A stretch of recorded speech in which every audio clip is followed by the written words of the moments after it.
Queridos amigos, ¿cómo están? Me da mucho gusto continuar ya en esta última parte del balance en buscar la dirección de Dios. Y la semana pasada hablábamos de cómo Dios nos da dirección, pero no somos sus robotitos y que nos diga qué hacer, sino nos da dirección.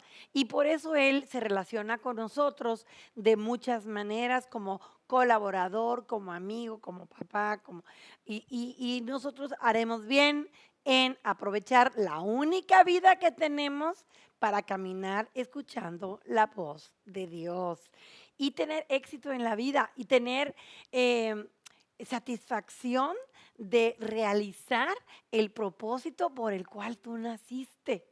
Entonces, cuando no escuchamos la voz de Dios, es como no ir direcciones, no poner atención y te vas hasta que hay un tope, un camino cerrado y ahí vienes de regreso. Pero ese venir de regreso pueden ser 10 años o pueden ser 40 años. ¿Y para qué quieres? Se te puede ir la vida sin siquiera darte cuenta que es lo que Dios quería hacer de nuestras vidas, ¿verdad? Entonces, hoy vamos a hablar un poquito acerca de cómo Dios se relaciona con nosotros y por supuesto que tomaremos algunos ejemplos de la Biblia, súper interesantes.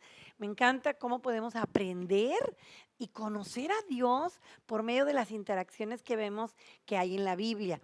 Entonces, te voy a decir algunas relaciones interactivas. Una, algunas veces convencieron a Dios a través de la oración para revertir su voluntad que ya había sido dada. Fíjate qué interesante cómo siempre uno dice que Dios no cambia, ¿verdad? Que decimos, Dios no cambia. Bueno, fíjate, yo me he dado cuenta que Dios sí cambia cuando se trata de nuestro beneficio. O sea, Dios puede haber dicho, he decretado, y cuando alguien intercede, cuando alguien ora, Dios puede decir, bueno, lo voy a pensar mejor. Esto es tan importante, te voy a dar varios ejemplos. Una es acerca del rey Ezequías. Eso lo podemos ver en Segunda de Reyes, capítulo 20, pero también se puede ver en el libro de Isaías. Haz de cuenta que ahí hay unas historias paralelas. Entonces Dios le dijo a Ezequías que ya su tiempo había llegado, que ordenara sus cosas. Eso me gusta mucho, inclusive como tomarlo como un tema aparte de ordenar tus cosas, porque decía mi suegra, cuando ves las barbas de tu vecino cortar, pon las tuyas a remojar whatever that means o lo que signifique, porque yo me imagino que dice, bueno, pues, prepárate tú también. Entonces, en este tiempo covidiano, el año pasado me acuerdo que di un tema acerca de poner en orden la casa, pon en orden tus cosas, porque mucha gente sin pensarlo de una semana a otra no está. Y yo no te estoy diciendo que no voy a estar o que no vas a estar, sino simplemente pues tener todo en orden. ¿Para qué esperar a tener una amenaza, una enfermedad para poner en orden todo? Pero bueno, aquí nada que ver, pero el Señor le dijo a Ezequías, pon en orden tu casa porque ya te voy a recoger. Entonces, Ezequías recurrió a la intercesión, al clamor, al ruego y Dios le contestó dándole 15 años más de vida. Lo vamos a leer en Isaías 38. Ojalá lo puedas leer tú ahí en tu Biblia y puedas apasionarte por la palabra de Dios. Dice, por ese tiempo Ezequías se enfermó gravemente y el profeta Isaías, hijo de Amós, fue a visitarlo y le dio al rey el siguiente mensaje. Esto dice el Señor, pon tus asuntos en orden porque vas a morir. No te recuperarás de esta enfermedad. Cuando Ezequías oyó el mensaje, volvió su rostro hacia la pared y oró al Señor. Acuérdate, oh Señor, que siempre te he sido fiel y te he servido con singular determinación, haciendo siempre lo que te agrada. Y el rey se echó a llorar amargamente. Luego Isaías recibió este mensaje de parte del Señor. Fíjate, apenas iba en el pasillo saliendo del palacio y Dios le contestó así de inmediato. Esto dice el Señor, Dios de tu antepasado David. He oído tu oración y he visto tus lágrimas. Te añadiré 15 años más de vida y te rescataré del rey Asiria junto con esta ciudad. Así es, defenderé esta ciudad. ¡Guau! Si te das cuenta cómo ahora, No es que le tuerzas la mano a Dios, pero Dios considera. Ahora te voy a dar un ejemplo de Moisés, Éxodo 32 del 9 al 14. Dios estaba molesto porque los israelitas habían caído en la adoración de unos becerros de oro. ¿Ok? Así que Dios le dijo a Moisés que iba a destruir a todos y hacer una nación nueva. Entonces, Moisés urgentemente le suplica a Dios que por favor no lo hiciera. Si haces eso, las naciones de alrededor dirán que nos sacaste de Egipto para matarnos en el desierto. Tu nombre no puede quedar así de mal, suplicó Moisés. ¿Y Dios qué crees que hizo? Pues atendió al ruego de Moisés, cediendo del desastre que él había planeado para los israelitas. Ahora, algunas veces Dios no cede a los deseos de la oración. Y obviamente debe de haber por ahí una razón, ahorita lo vamos a ver. Te voy a dar el ejemplo de Pablo, que ya lo dijimos la semana pasada, en 2 Corintios 12, cuando él le suplica que le quite ese problema, esa enfermedad, o como llaman ahí, ese aguijón en la carne, y que le suplicó y le suplicó y le suplicó que se lo quitara. Y Dios le dijo, no, esta es mi voluntad para ti y es bueno para ti. Porque Dios sabía que si le dejaba muy facilito el camino a Pablo, Pablo tenía demasiadas revelaciones y él podía hacerse como rebelde o como autosuficiente y no buscar la voluntad de Dios. Entonces, Dios sabe cuando no nos responde. Tú no puedes estar enojado con Dios o enojada con Dios. Tú debes decir, Señor, haz tu perfecta voluntad. Esto es lo que te pido yo, pero tú sabes mejor.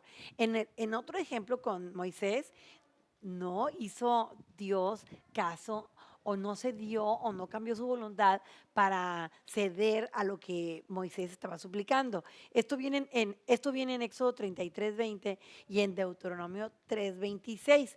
Moisés le pidió a Dios algo, pero Dios le dijo no. En esta ocasión, Dios le pidió que reconsiderara, permitiéndole que viera la tierra de promesa. Entonces Moisés anteriormente había podido lograr que Dios cambiara la opinión, como te lo dije ahorita, pero en esta ocasión no, porque él había desobedecido en cierta manera, porque Dios le dijo, golpea la peña para que salga agua. Y los israelitas estaban todos así desesperados que querían agua y cuánto, ¿verdad? Y Moisés estaba ya muy frustrado con ellos y la verdad que eran así como una carga muy pesada el pueblo para Moisés y él era el líder. Entonces en su desesperación le dio como varias veces a la piedra. Entonces Dios le dijo, oye, ¿por qué le diste a la piedra si yo te dije nada más una vez? Entonces así como que aunque él le suplicó, déjame entrar a la tierra de promesa, Dios le dijo, no, mira, lo más que va a pasar es que te vas a subir a ese monte y de ahí la vas a poder ver.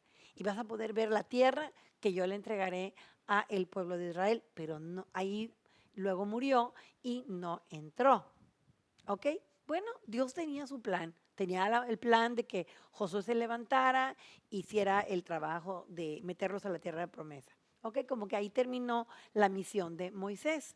Ahora, otro ejemplo en donde Dios no cede a la súplica, en este caso fue con Jesús y fue, ¿te acuerdas del Gadareno, aquel que estaba endemoniado? Eso viene en Marcos 5, del 1 al 19. Está sumamente impresionante y apasionada la historia. Jesús sanó a este endemoniado, andaba desnudo, lo tenían amarrado con cadenas, tenía una fuerza fenomenal y se salía y gritaba y asustaba a toda la gente, vivía en el panteón, ahí entre las tumbas. Entonces cuando llegó Jesús, Jesús lo liberó porque él se acercó y dijo, no me atormentes. Y bueno, ahí lean toda la historia ustedes. Y fue liberado. Entonces, cuando él estaba en su sano juicio y estaba vestido, estaba comiendo con los demás, o sea, todos así estaban impactados con esta transformación tan inmediata. Y le dijo, "Oh, Señor, por favor, te suplico que me dejes ir contigo. Yo quiero ser tu seguidor, tu discípulo." Y Jesús no se lo permitió. Le dijo, no, tú quédate aquí, vete a tu casa y dile de las grandes cosas que Dios ha hecho en tu vida. Hay otros ejemplos más donde Dios no cambia por la súplica, como hay otros ejemplos en donde Dios sí cambia por la súplica. Ok, un ejemplo, no lo voy a platicar ahorita todo porque sería otra historia, pero en el libro de Jonás Dios había dicho que iba a destruir a Nínive. Entonces, cuando por fin Jonás, después de que se lo traga la ballena y lo avienta otra vez ahí en la costa, y dice, ok, ya entendí, y va a decirle al pueblo de Nínive, arrepiéntanse porque Dios dijo esto. Y el pueblo se arrepintió con todo y el rey. De ahí hasta los perros los pudieron ayunar, a todos los animales no comieron, no bebieron, todos, niños, mujeres, todos ayunaron. Y Dios dijo, wow, estos cuates sí pueden entender. Y no destruyó a Nínive. Entonces, nunca debes menospreciar el poder de la intercesión. ¿Mm? ¡Hala! ¡Qué interesante! Muy bien. En otras ocasiones, Dios reveló cuál era su voluntad, pero necesitaba que la gente intercediera. Número 3, en ocasiones Dios reveló su voluntad y la gente tenía que interceder para que sucediera. Te voy a dar el ejemplo del rey Ezequías un poquito antes de que enfermara. Digamos 2 capítulos antes, en el capítulo 18 de Segunda de Reyes, Sennacherib era un rey de Asiria y envió su ejército contra Judá, que no era rival para él, o sea, no andaba ni de pleito y lo mandó. Entonces Ezequías mandó mensajeros al profeta Isaías, pero Isaías envió a Ezequías palabra que el Señor le había mandado de que no debía de temer a Sennacherib y su poderoso ejército, porque el Señor iba a hacer que se retirara. Él le dijo, no es tu batalla, es la mía, ten paz, estate quieto y verás que yo soy Dios. Y efectivamente, el rey Cus salió a luchar contra Sennacherib y este se retiró. Pero no sin antes enviar una carta al rey Ezequías que en concreto decía, regresaremos y tu Dios en esta ocasión no podrá librarte. O sea, mandó una amenaza contra Dios. Ezequías tomó entonces la amenaza escrita y la extendió delante del Señor en oración para que Dios lo librara de Sennacherib. ¿Y qué sucedió? Isaías le mandó estas palabras de regreso. En Segunda de Reyes 19, en el siguiente capítulo, dice, el Señor dice, he escuchado tu oración con respecto a Sennacherib y él no entrará a la ciudad y no tirará flechas. Yo defenderé esta ciudad y la salvaré por mi nombre y por la reputación de mi siervo David. Entonces, wow, Dios hace que, o sea, Dios cede a la intercesión de su pueblo. ¿Ok? Muy bien, ahora el segundo ejemplo es con Asa. Aunque la oración y la fidelidad del Señor habían sido un factor importante en los primeros días o los primeros años del gobierno del rey Asa, sus últimos años estuvieron marcados por la falta de oración y la falta de dependencia del Señor. Entonces, a los 39 años del reino de Asa, estaba siendo afligido por una enfermedad de los pies. Lo vamos a leer. Mira, es Segunda de Reyes 16, que digamos que es antes que el rey Ezequías. Y mira el comentario. A pesar de la enfermedad tan grave de sus pies, e incluso en el tiempo de la enfermedad, no buscó la ayuda de Dios, sino solamente de los doctores. Entonces, una vez más, la escritura es clara. Asa podía haber buscado la ayuda de Dios, pero él no lo hizo. Entonces, fíjate que muy interesante que dice que en el principio del gobierno de Asa, él caminaba bien, pero de repente empezó a hacer todas las cosas tan bien que empezó a caminar chueco. Y fíjate, los pies significan caminar y significan autoridad. Y él enfermó de los pies, de hecho murió de una enfermedad de los pies. Pero aún en su enfermedad no buscó a Dios. Entonces, pues él pudo haber intercedido y Dios pudo haber considerado, pero no lo hizo. Estos son enseñanzas para nosotros tremendo, tremendo de cómo Dios sí desea que tengamos una relación con Él y que sí le importa lo que nosotros hacemos. Él no tiene ningún deseo de sentarse en el trono y como niñera de todo el mundo, ¿verdad? Diciéndole qué cosas hacer y qué cosas no hacer. En realidad, como lo hemos visto todo el tiempo, Él respeta nuestro gobierno, nuestra creatividad, nuestra humanidad y también nuestra capacidad de poner atención. En general, la voluntad de Dios es que nosotros mismos podamos tener un rol importante en la determinación de nuestro camino en la vida. Por ejemplo, los niños no pueden volverse seres humanos responsables y competentes si siempre les decimos qué hacer. De hecho, el carácter del niño no se puede conocer, ni siquiera ellos mismos se pueden autodescubrir si no les dejamos que ellos actúen para ver cómo estaba la instrucción, a ver si sí está ya la instrucción adentro de su corazón, la voz interna de lo que les dice qué hacer. Lo que queremos, lo que pensamos, lo que decidimos hacer cuando no escuchamos la voz de Dios, muestra lo que somos, lo que somos. Wow, si nuestras vidas se ajustan al consejo general de Dios que le da a su pueblo, como se nos da en toda la palabra de Dios escrita, entonces ya estamos bien situados en la voluntad general o la voluntad moral de Dios para nuestras vidas. Así como un árbol plantado junto a corrientes de agua, buscamos las escrituras como nuestra fuente, nuestra delicia para permanecer bien plantados en toda la estación, llueve, truene o relampaguee. Eso viene en el Salmo 1. Y si además hemos recibido y obedecido la orientación específica por una palabra específica de Dios para nosotros acerca de un asunto en particular, lo que hemos hablado que es un rema, entonces estamos perfectamente en la voluntad específica de Dios para nuestras vidas.